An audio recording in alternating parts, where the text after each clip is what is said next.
Good morning, everyone. Today we are going to peek into the life of a young girl, Amanda, and see how she is doing. We have heard that she is really an ill mannered girl and needs constant scolding. We are going to investigate ourselves whether that is the only truth or whether there is something else at play here. But before all that, let's talk just a little bit about Robin Klein, the poet. So, Robin Klein was born in 1936 Kempsey. Her notable works include People Might Hear You, Seeing Things, Hating Alison Ashley, Halfway Across the Galaxy and Turn Left. Came Back to Show You I Could Fly won a Human Rights Award for Literature in 1989.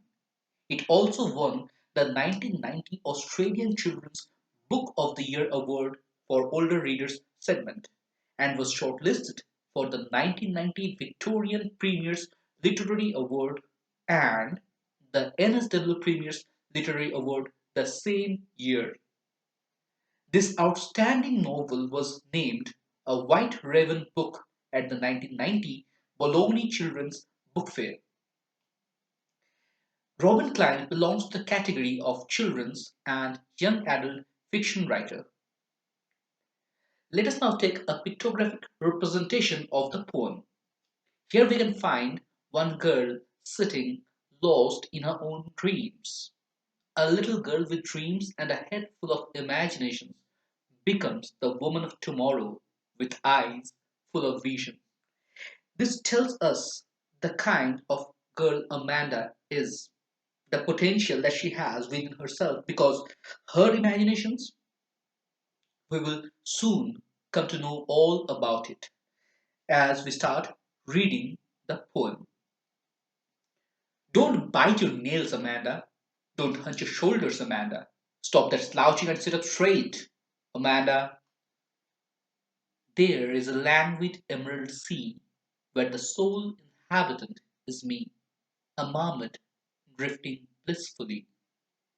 Did you finish your homework, Amanda? Did you tidy your room, Amanda?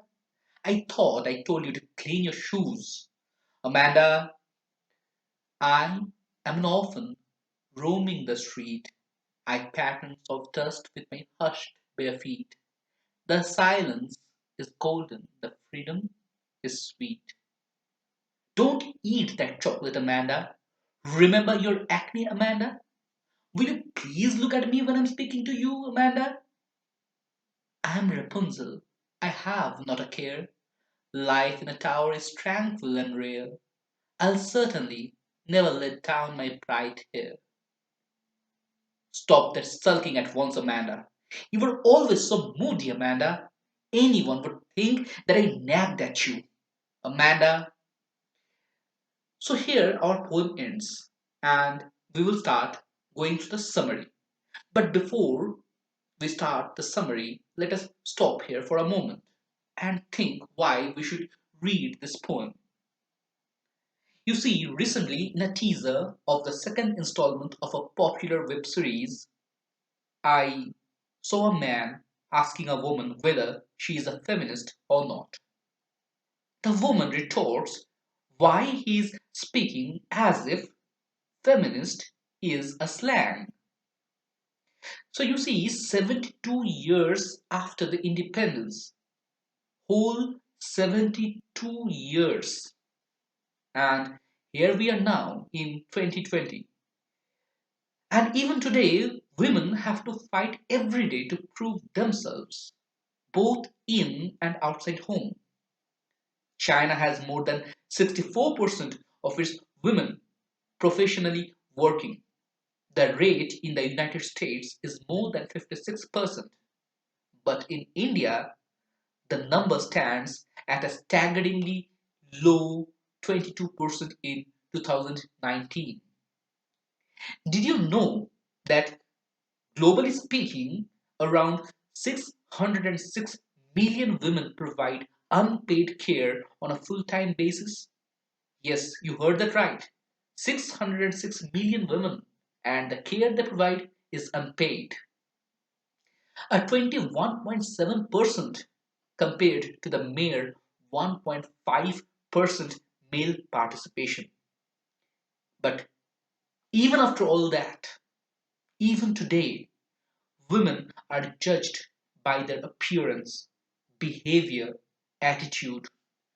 We may talk about the universal man's burden here to show and teach our women their proper etiquettes. This poem is one such where we find how a girl is constantly being reprimanded for not following the expected behavior pattern strictly. She takes refuge in her imaginary world, withdrawing into her childhood cocoon. The poem tells us that we should let her dream. We should let her break the rules instead of chaining her down, because only then a butterfly will emerge from its cocoon. Let the caged birds sing their beautiful songs full throated and fly away into the vast horizon. Now let's talk about the summary. Amanda is a little girl, perhaps a teenager. She fails to live up to her parents' expectation regarding her behavior. She is constantly being corrected as to how she should behave, her postures, and her painting chores. Amanda is fed up with these reprimands. She takes recluse in her world of imagination. She wants to get away from everyone and imagines a world where she will be the sole inhabitant. And perhaps then she would find some peace. Let us now talk about the tone and setting of this poem. Robin Klein takes a unique approach with this poem of hers. This poem is essentially presented from the perspective of the child, Amanda, as is expected from Klein. You see, many of her characters are either children or young adults, and she presents the world from their perspective. The unique element in this poem is that though the perspective is that of Amanda, yet two distinct voices can be heard in here. One is a grown up voice, a guardian, maybe the mother or the father, who is chiding Amanda for her complete ignorance as to how she should behave, and the other is of Amanda herself, the non verbal voice, the one that is within her, as indicated by the brackets. This serves to show how disconnected Amanda is with the world that surrounds her and perhaps is indicative of her helplessness in not getting a voice in front of others. Perhaps an indoctrination in the expected social behavior of women, women who are supposed to be quiet, women who are supposed to be silent, and Amanda is soon about to become a woman herself. Literally speaking, the poem is set in a single place, maybe the drawing room or some such space in a house where Amanda is sitting or rather slouching and the grown up is walking. However, Amanda takes several recourses in her imagination to escape the harsh reality, and each time she visits some place different than the last. The only common binding factor in all these visits is that she imagines herself to be completely alone and away from everyday surrounding in these recourses. Sometimes she visits a sea where she is a mermaid alone, or on some other occasion she is an orphan roaming some unknown deserted street.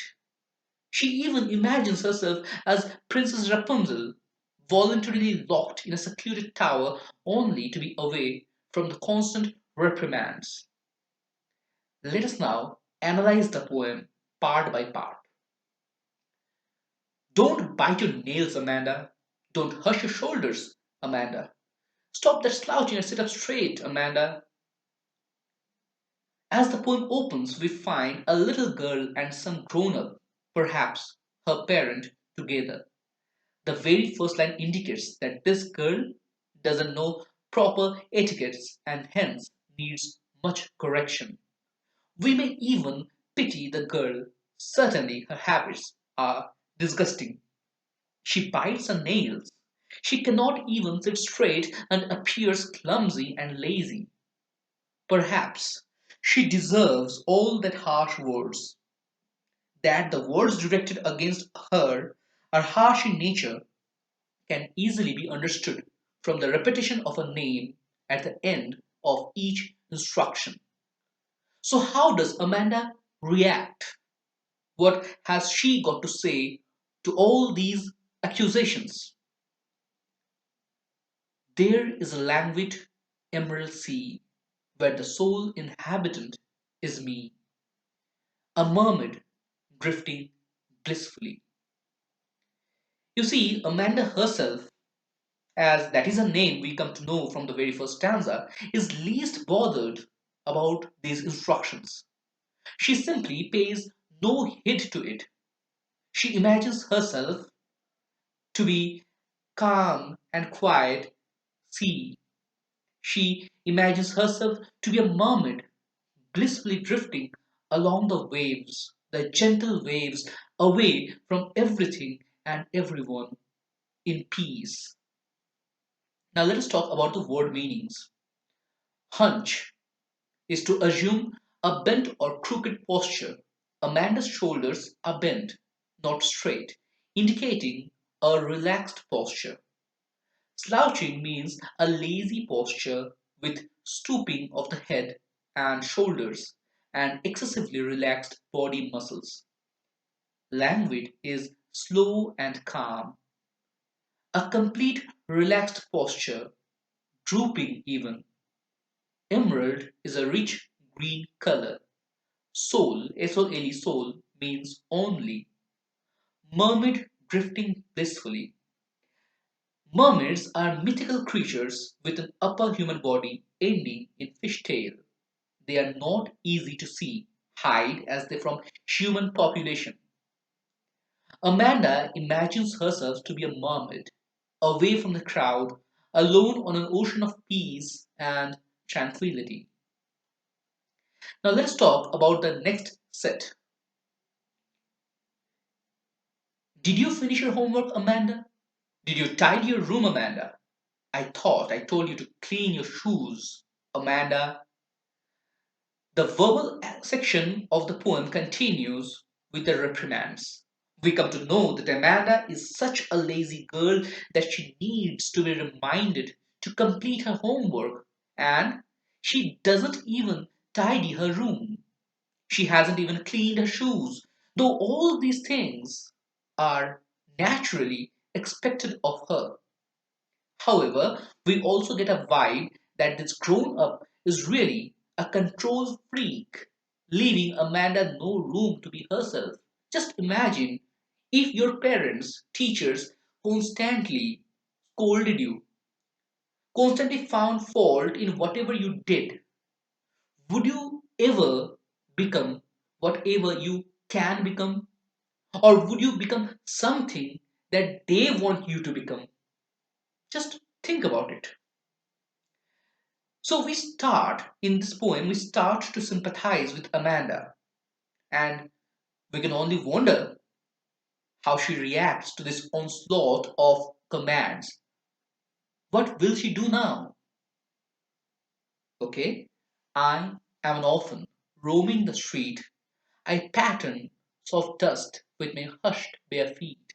The silence is golden, the freedom is sweet. So again, Amanda goes back into her own dream world. Apparently, she doesn't care. These naggings have become so normal for her that she has learned to switch it all off. But she feels sad nonetheless. In fact, she feels so sad that she even imagines herself to be an orphan.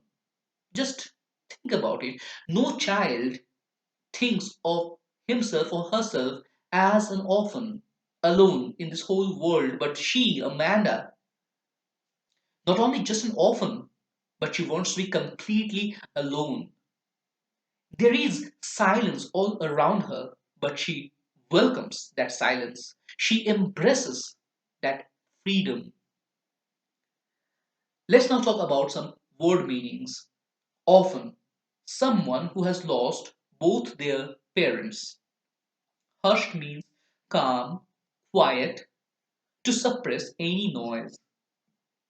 I pattern soft dust with my hushed bare feet. With these words, Amanda makes it quite clear that she would like not only to be an orphan without just her own parents, but also without any grown ups nearby. She's frustrated. She doesn't want anyone around her saying anything, any command, any correction, any scrutiny. That she's making patterns on the soft dust indicates that the place is completely deserted except for herself. Silence is golden. This is a part of the proverb speech is silver and silence is golden. It suggests that keeping one's mouth shut is a great virtue on their part, a virtue that the grown up with Amanda is seriously lacking. The little girl hence longs for some silence and freedom from that constant nagging. Let us now talk about the third section. Don't eat that chocolate, Amanda. Remember your acne, Amanda? Will you please look at me when I'm speaking to you, Amanda? By now, we can understand where this poem is going. The constant censoring that Amanda is subjected to can drive anybody to madness. Just imagine yourself in her shoes. We will never be able to have any mental peace to imagine something good. We will burst out if our parents, our grown ups around us, the teachers even, they constantly nagged at us, they constantly found fault with us. There is only a certain extent to which we can take all these things. Beyond that point, everybody breaks. So all these naggings, they have their own adverse effect on one's self-esteem and self-confidence. We feel pity for the girl, but its nature has changed a lot since the first verse stanza. We now find a girl who is not even allowed to have a chocolate without a single care in the world. She is supposed to think of her acne first. The grown up is relentless in their exhortation. Amanda isn't even allowed to look at anywhere else. Apparently, that's a bad manner, especially when she is being scolded. So, what has Amanda got to say with this? How does she react? I am Rapunzel, I have not a care. Life in a tower is tranquil and rare. I will certainly never let down my bright hair. So again, Amanda goes to another of her dreamscapes, and this time in a fairyland. She now imagines herself to be Princess Rapunzel, interestingly kept captive in a stairless tower by a witch who posed as her mother and who used Rapunzel's long hair to climb up to her. Amanda compares the grown up with that witch as she imagines that if she were Rapunzel, she would never let her hair down for her to climb up and disturb her peace. Let us now take a good look at some words. Acne, it means pimples, especially found in the adolescents, a marker of Amanda's age. She is an adolescent. Adolescent means teenager. Please look at me when I am speaking to you. The please here is a perfunctory courtesy, while the remaining of the phrase indicates a controlling way of treating someone. Tranquil means free from all agitation, a calm and quiet mind. Life in a tower is tranquil and rare. Amanda talks about the peaceful life that she terribly misses and prays for some calm, quiet, and tranquil moment. Never let down my bright hair. This is very interesting and very important, this particular line. Because here we have a pun on the idiomatic expression. To let one's hair down is to allow one relax and behave more freely than usual and enjoy. But since Amanda's parents are not allowing her to, idiomatically speaking, let her hair down, she says she will literally not let her hair down as Rapunzel to help them come up in her tower and thus secluding herself from their scrutinizing eyes. Now let us come to the final section. Stop that sulking at once, Amanda. You are always so moody, Amanda. Anyone would think that I nagged at you, Amanda. The final section presents the grown up at the end of their tolerance. After all these chidings, they don't even allow Amanda to express how bad she feels. She must learn to wear a plastic smile for the world. Moreover, the hypocrisy is plain in the final stanza. The grown up is allowed to censure Amanda in whatever she does, but if she feels bad, and just think about it, who wouldn't feel bad? Think about yourself. Wouldn't you feel bad if we, your teachers, or your parents constantly scolded you, reprimanded you, chided you, constantly told you to correct yourself in whatever you did, find fault with you? So she feels bad. But if she feels bad, she becomes the moody one.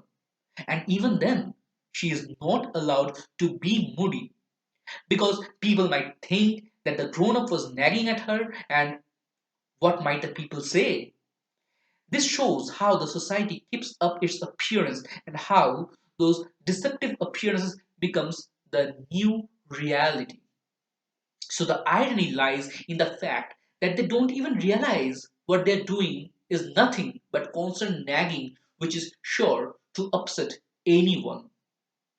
Let us now talk about the final word meanings. Sulking means to be silent in sullenness. Moody means gloomy or temperamental. Nag means to irritate someone by constantly scolding or urging. To always find fault in something or someone. The speaker doesn't realize that they are doing just that throughout the poem and that Amanda does have the right, after all that reprimands, to be and look glum. Now let us talk about the themes. Basically, we have four themes: transition from childhood to adolescence, expected behavior pattern, especially from women, withdrawal into a world of one's own as a form of protest, and the power of imagination. Let's now get to these points in some great detail. Listen very carefully. You see, the unwritten general rule is that children are malleable.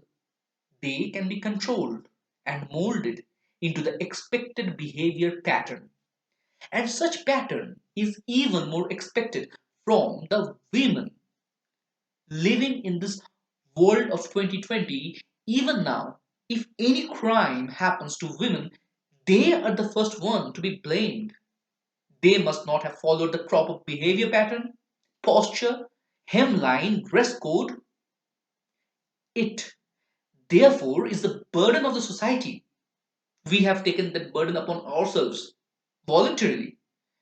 That, and even more society, it is the family of that woman, of that girl, to inculcate such good behavior in those little girls. Teach them to follow and stay within the rules, or you may even call it the Lakshman Rekha. However, as children grow up, they start to develop their own personality. They start to question. The adolescents, teenagers often come to clash with the surrounding because of this controlling attitude. The simple fact is that the society wants to put free birds behind the cages, cutting off their wings, and then expects them to sing lullabies. Who does that? So Amanda represents all the adolescents who are fed up with this constant fault finding.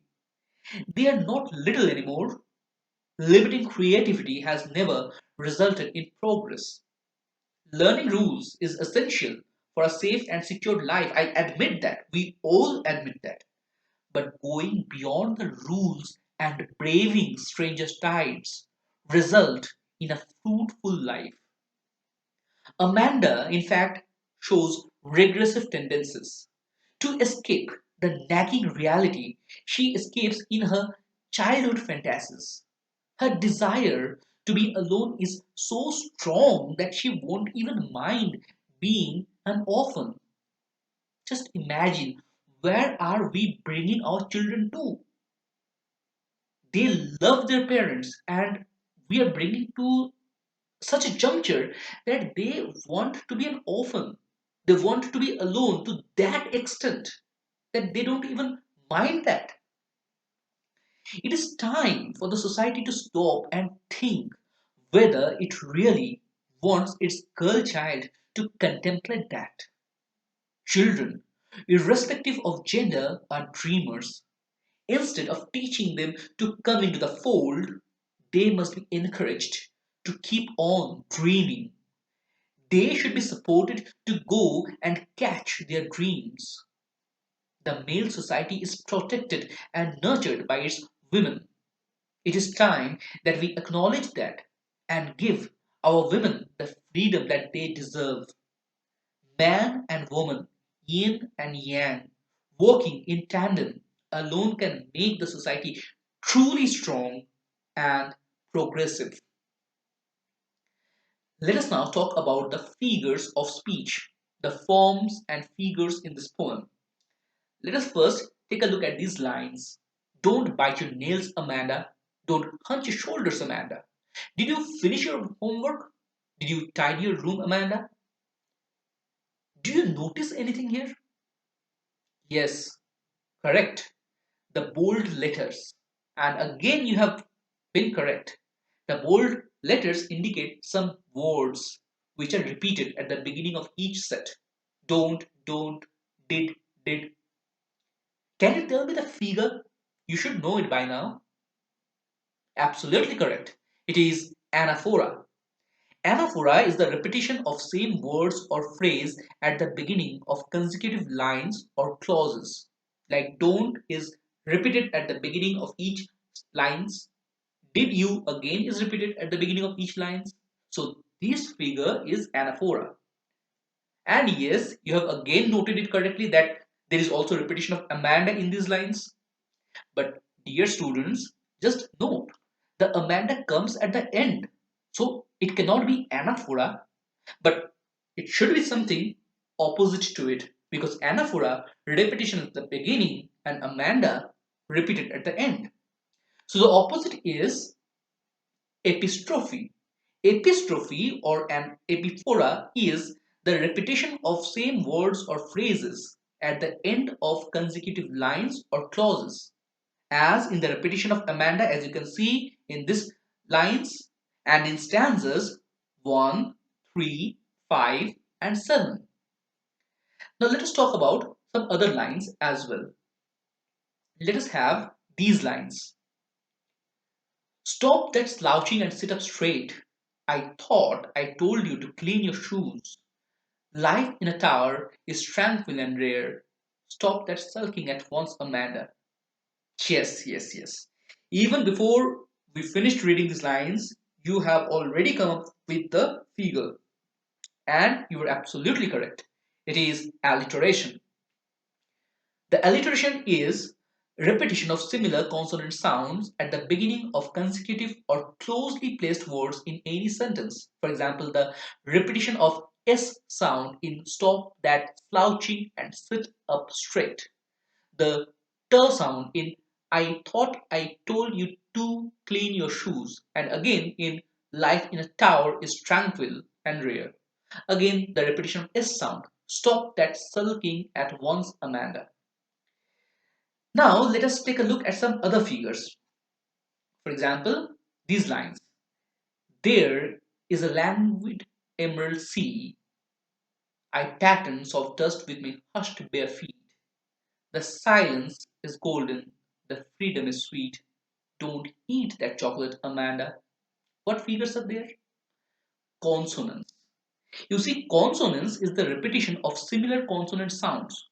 Wait, this is not alliteration because, yes, alliteration also deals with the repetition of same consonant sounds. But in the case of alliteration, the repetition comes at the beginning of each words. But in the case of consonants, the repetition can happen at any position. So there is a languid emerald sea, the l sound at the beginning of languid and at the end of emerald. I pattern soft dust with my hushed bare feet. Again, soft at the beginning, dust, middle, hushed, middle, like that. Sir sound. The silence is golden, the freedom is sweet. Silence, the sir sound comes at the beginning with is at the end. The freedom again is at the end, sweet at the beginning. Next, let's take a look at some other figures as well. Let's have a look at some other lines. A mermaid drifting blissfully. I'm an orphan roaming the street. I'm Rapunzel. I have not a care. You see, Amanda is not actually a mermaid. She only imagines herself to be a mermaid. She is not even an orphan. There is a grown up with her, and that grown up is perhaps her mother or father. So again, she imagines herself to be an orphan. She compares herself to an orphan as well as to Rapunzel. She compares herself to that Disney princess. So whenever such comparisons take place, we can say that the figure is metaphor. We use this figure to compare one thing with another in a discrete manner. That is, we don't tell everything out. We keep something back, like point of comparison. Why we are comparing, the comparing words, we hold those things back. If we let everything out, the thing compared to, point of comparison, comparing words, then it will not remain a metaphor but will become a simile. In this example, we have metaphor. But at the same time, if you notice, Amanda is referring to a mermaid, a mythical creature, Rapunzel, a fairy princess. So, whenever we refer to something, a brief and indirect reference to something famous, person, place, thing, or idea, we call it allusion. So, Amanda is alluding to Mermaid and Rapunzel, figures from the mythical and fairy world. Now, let us take a look at some more figures. Let us have these lines.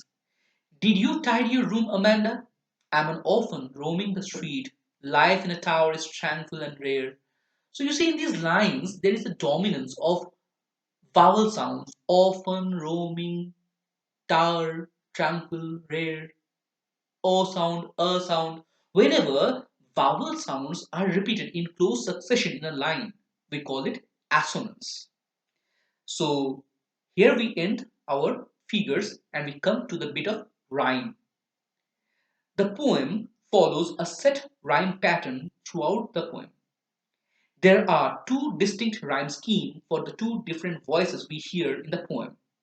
In the first, third, fifth, and seventh stanza, we have AA, rhyme scheme. How? Let's take the first stanza for example. Don't bite your nails, Amanda. A. Don't hunch your shoulders, Amanda. Amanda rhymes, so therefore A. Stop that slouching and sit up straight. But straight doesn't rhyme, so B. Amanda again rhymes with the first and second line, so A. A, B, A.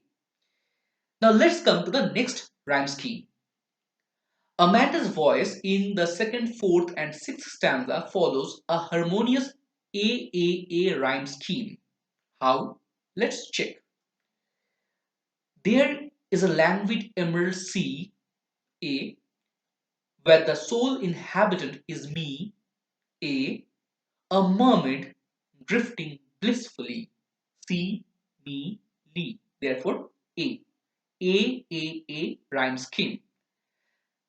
Now let us talk about the form and structure. This is very important.